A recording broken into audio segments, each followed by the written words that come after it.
kasi ako nagbo-vlog ng ganun katagal. So, iniisip ko, ano ba pwedeng i-vlog ko? So, pwede naman siguro na pagdudugtong-dugtongin ko na lang yung mga vlog ko. Pero, before that, makipagkwentuhan muna ako sa inyo. Bali, kasi inaayos ko yung yung monetization ko nga.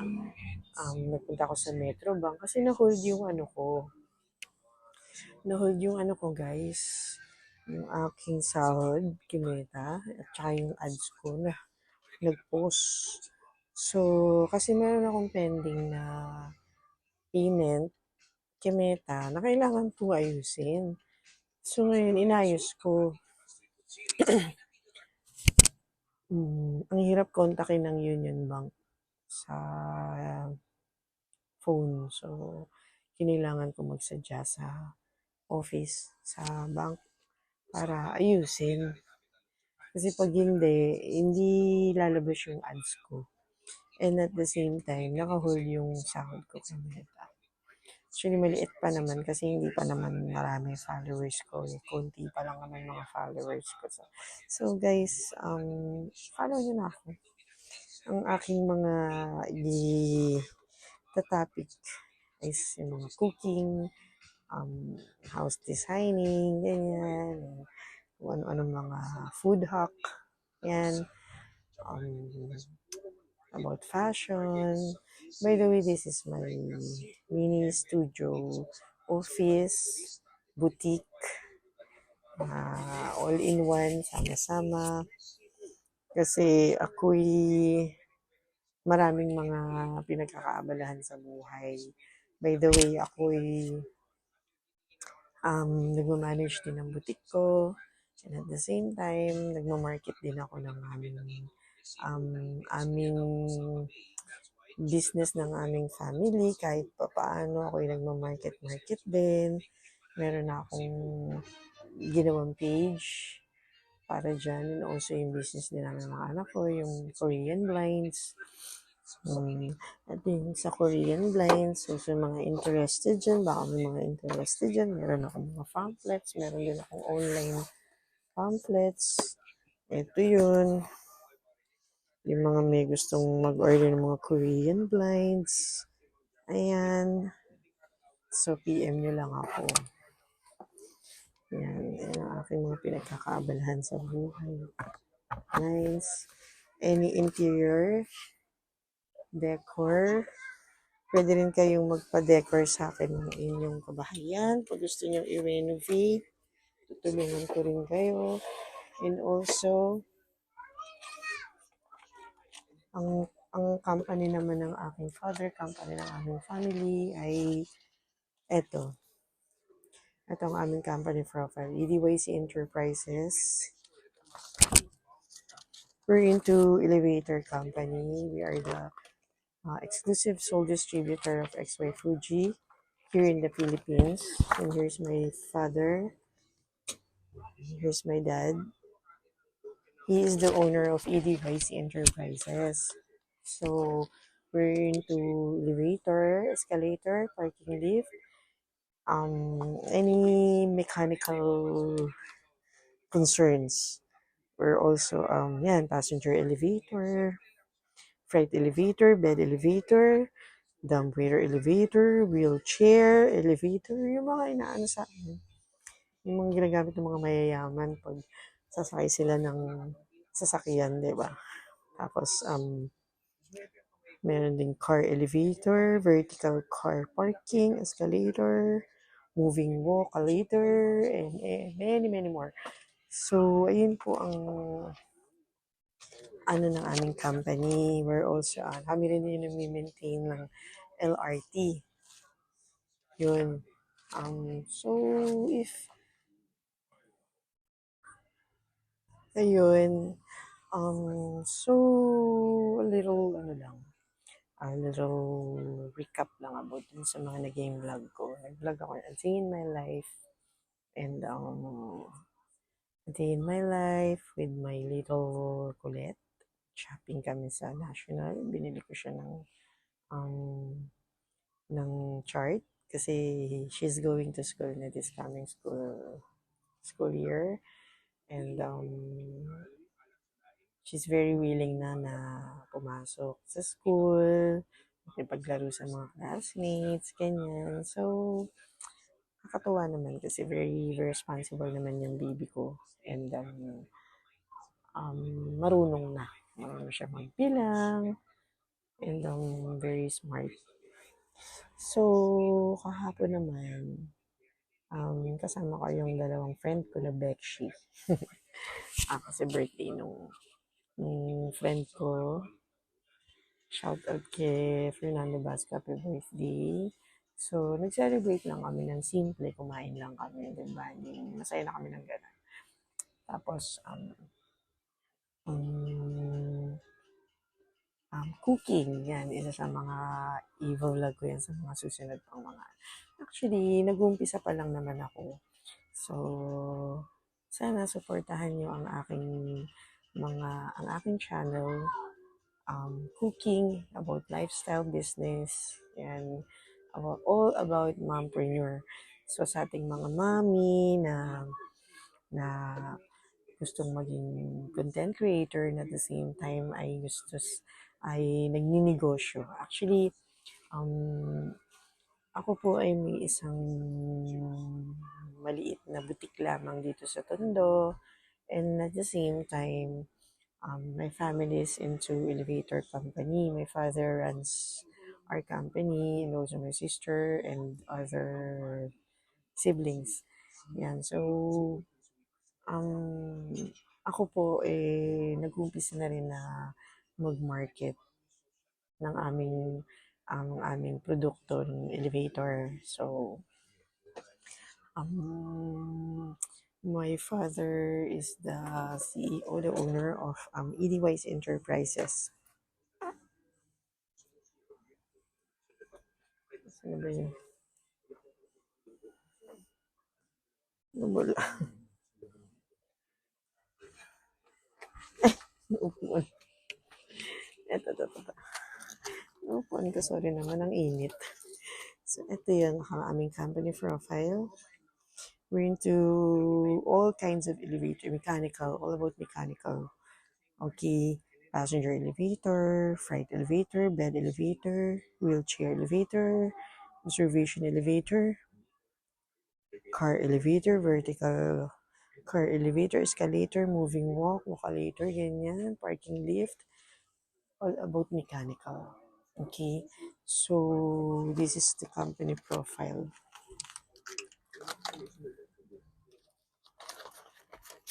And this is my father, and he is the owner of Edwise Enterprises. Yan. So, if meron kayong gusto, may refer and meron kayong building na alam, condominium or mall, na gusto magpagawa ng magpakabit ng elevator, we are also a exclusive sole distributor of XY Fuji here in the Philippines. Yan. So, kami yung license na distributor ng XY Fuji dito sa Pilipinas. And also, meron din kaming mini business din ng mga anak ko, yung Korean lines. Yan. Ito yung mga Korean lines naman. Example. So, yung mga Korean lines yan. Ito.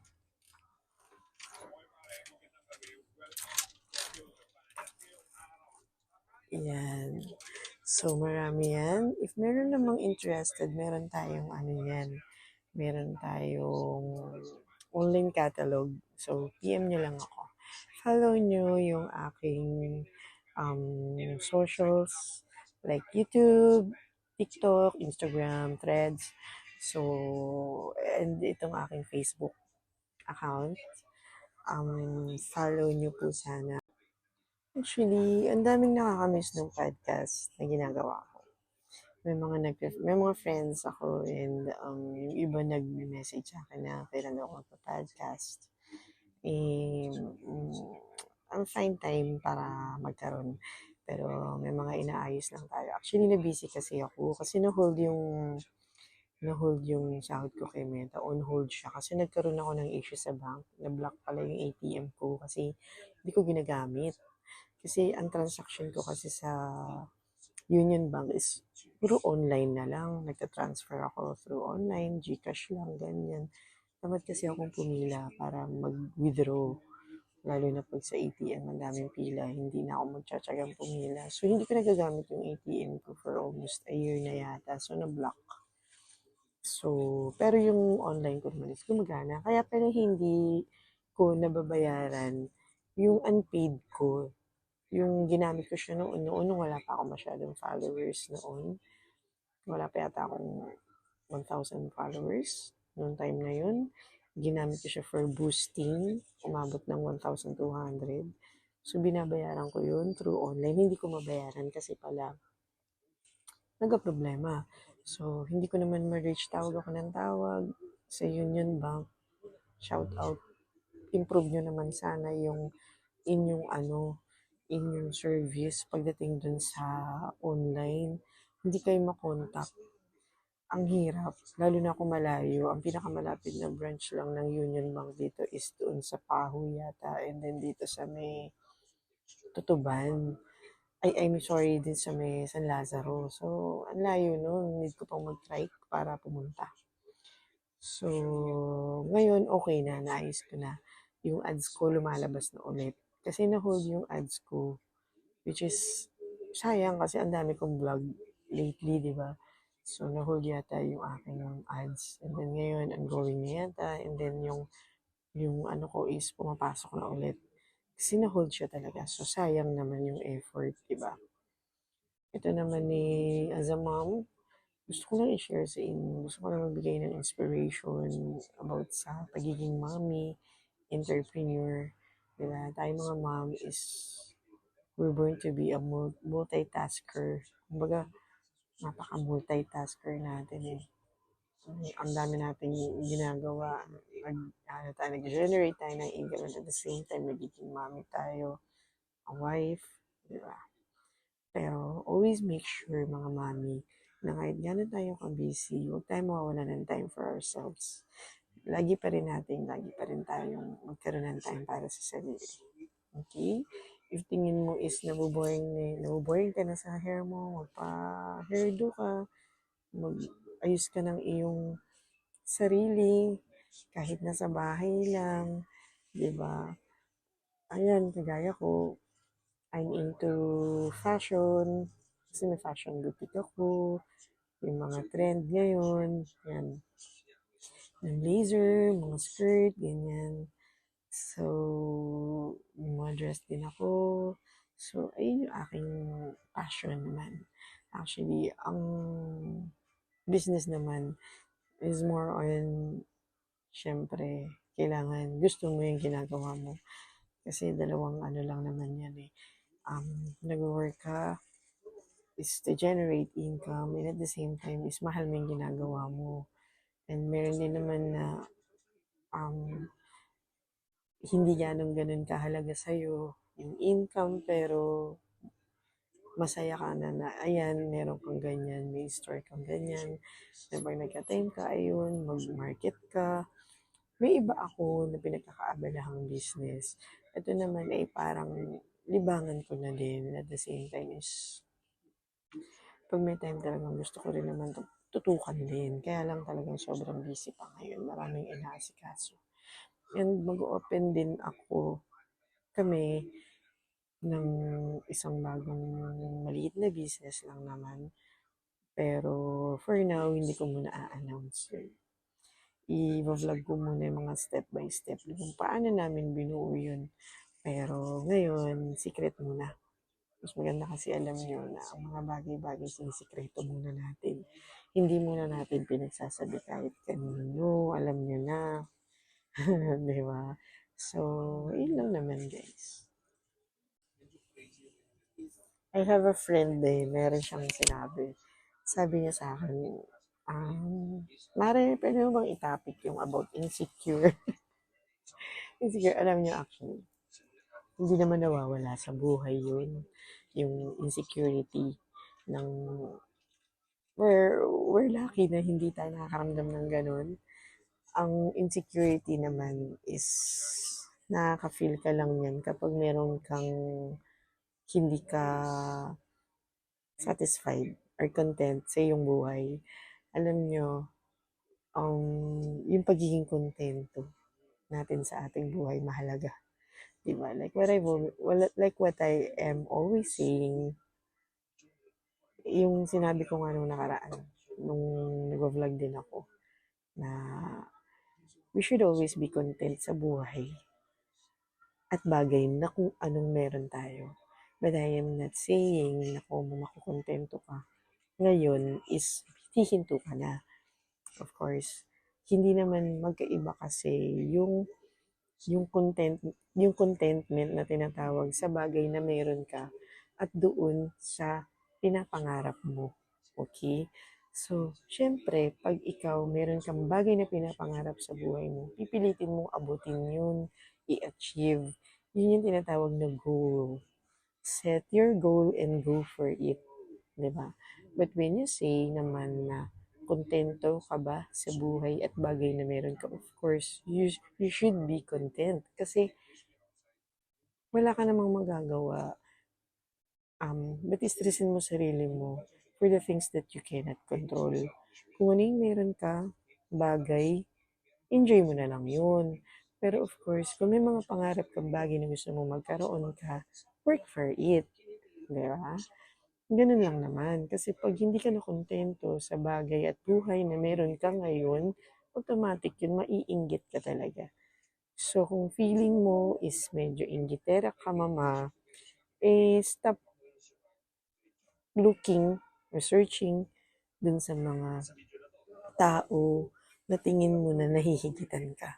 Kasi unang-una, kapag na-feel mo na masigit sa'yo yung tao, and na-feel mo na ayan ka lang, dun papasok yung insecurity, which is wrong. Kasi may mga bagay, kanya-kanya tayo ng quality. Meron kang bagay na meron ka, na wala ako. Meron akong bagay na wala ka. Meron silang bagay na meron sila, pero wala ako. Meron akong bagay na meron ako na wala sila. So, ganun yun. So, walang bagay na pare-pareho sa mundo. Kung ano yung meron kang nakukuha ngayon, anong merong bagay, blessings na binibigay sa iyo ang Diyos ngayon, enjoy mo yun, be thankful for that.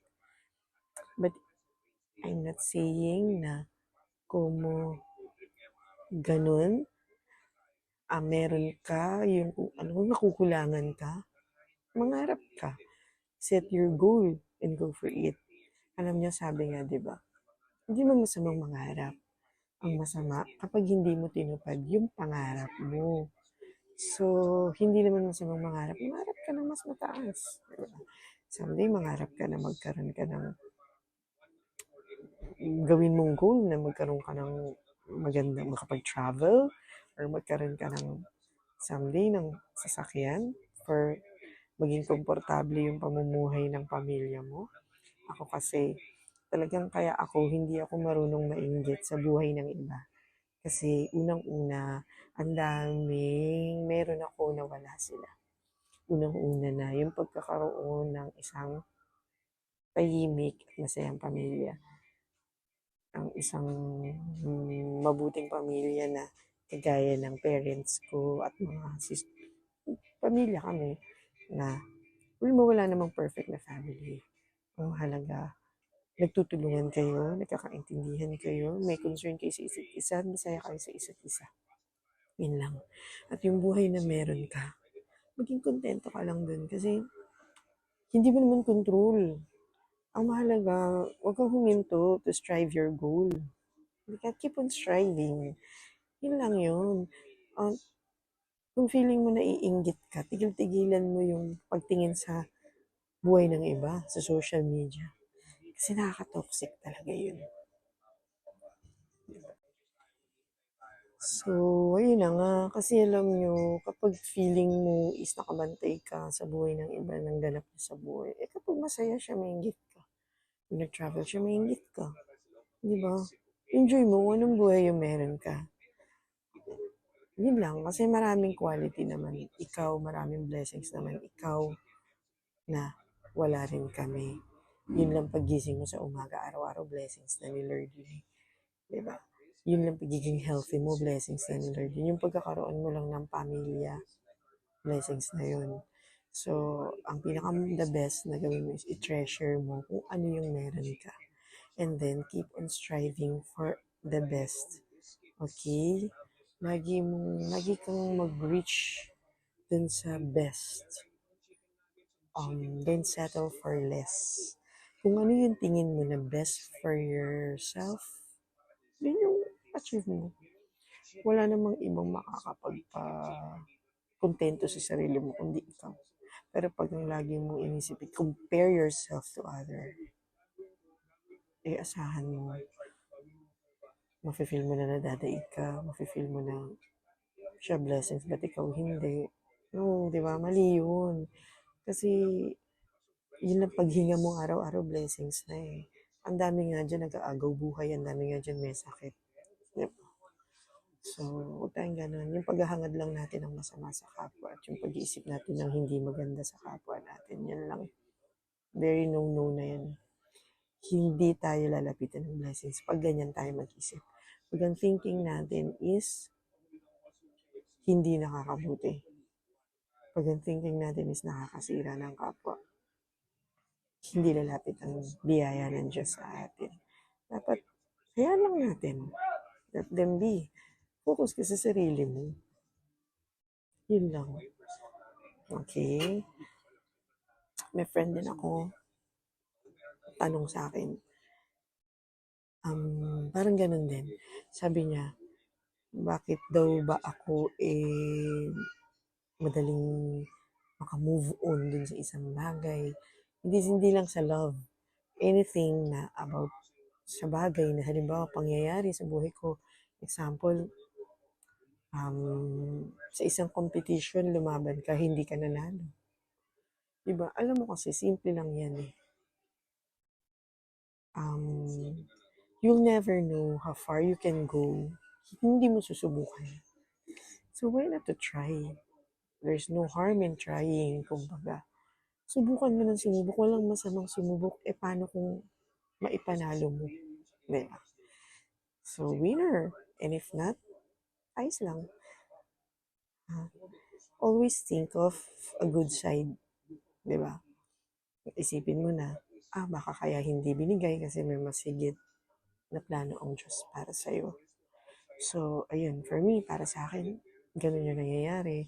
Kasi kahit nasabihin mo na may bagay na hindi man naipanalo sa buhay ko, is, eto, naman yung kapalit. Ang daming magandang bagay na nangyayari sa akin. Business ganyan, opportunity, and all. Focus sa family, sa sarili. Focus sa business. Di ba? Umaga, hindi mo dapat ikalungkot yung mga bagay na hindi mo nakukuha. Kasi wala namang ganun. Okay? Hindi lahat ng bagay aayon sa kagustuhan mo at hindi rin lahat ng bagay na gustuhin mo makukuha mo.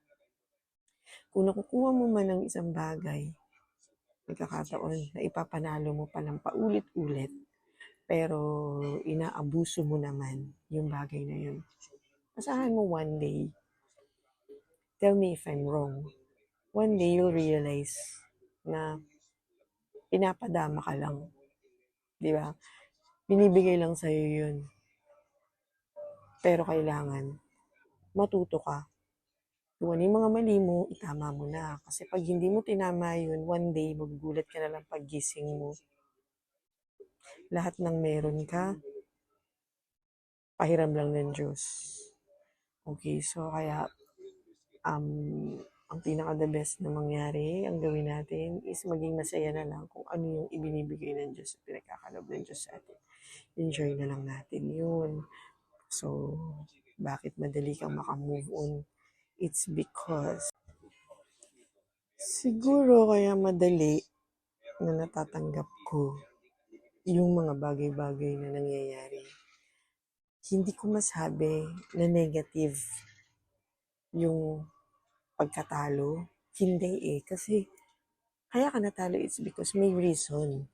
And ano man yung reason na yun, is si Lord na lang yung nakakaalam na. And You just go with the flow. Kung ano yung plano ng Diyos para sa'yo, always lang magdasal, hingin ang patnubay ng Diyos, hingin yung kanyang tulong na masurpass mo kung ano yung nararamdaman mo. Of course, pag lumaban kasi sa competition, hindi ka nanalo, malulungkot ka. Kasama yun eh. Kasi nag-effort ka eh, di ba? Nag-effort ka, napagod ka. Pero part yun eh. Paulit-ulit sasabihin ko, you'll never know how far you can go if hindi mo susubukan. So, there's no harm in trying. So, itry mo lang ng itry. Madapa ka ng madapa, matalo ka ng matalo. Try and try.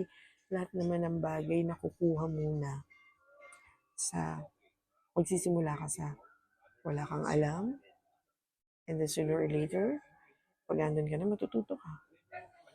Lahat naman ng bagay na pag-aaralan.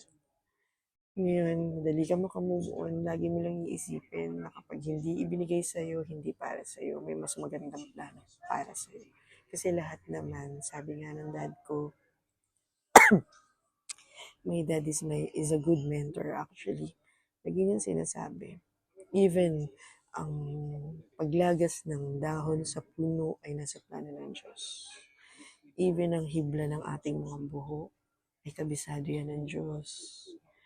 Even ang paggalaw ng hangin, ang paghampas ng hangin sa ating mga mukha, lahat yan. Nasa plano na yan ng Diyos. So, wala tayong maililihim sa Diyos. So, dapat ang lahat ng ginagawa natin, of course, ay naaayon sa Diyos.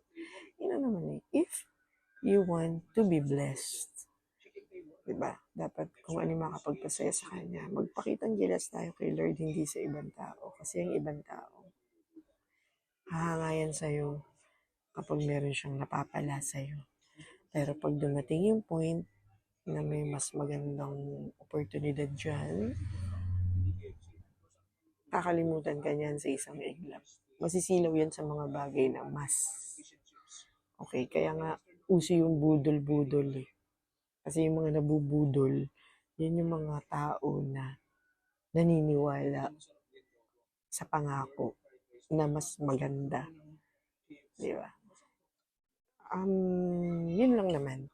So, maging open mind tayo dun sa mga bagay na alam natin na hindi natin control. Ako kasi, why stress myself for the things that are out of my control, di ba? Of course, kailangan maging positive ka lang lagi. Gumising ka ng umaga ng masaya, mag-pray kasi sa paggising mong yun, mag-pray ka. Kasi it's a blessing already. Yung gumising ka at masigla ka, masaya ka, pagising mo, andyan yung family mo, they're also healthy. Blessings na yun. Yung hindi ka nagugutom, namumuhay ka ng komportable, pakalaking biyaya na yun ng Diyos. Hindi kailangan ng marangyang buhay. Ang kailangan lang sa buhay. Ako kasi para sa akin, yung pagkakaroon ng buhay na komportable, for me, sobrang blessings na yun. Yung pagkakaroon ng isang buhay na komportable. Sobrang blessings na yun. Kasi maraming buhay nakakaraos lang sa buhay na kumbaga life is just like parang survival. Yan. Ang hirap ng buhay ngayon. Kung magkaroon ka ng komportable ng buhay para sa akin. Ano na yun eh, sobrang blessings. So, ayun lang for now. Pagsasama-samahin ko na lang yung mga vlog ko kasi binubuno ko talaga is 1 hour. I need 1 hour vlog straight. Yun ang demand sa akin ni TikTok para ma-apply ko yung monetization ko sa YouTube because I am road to 2,000k followers na sa YouTube and 10,000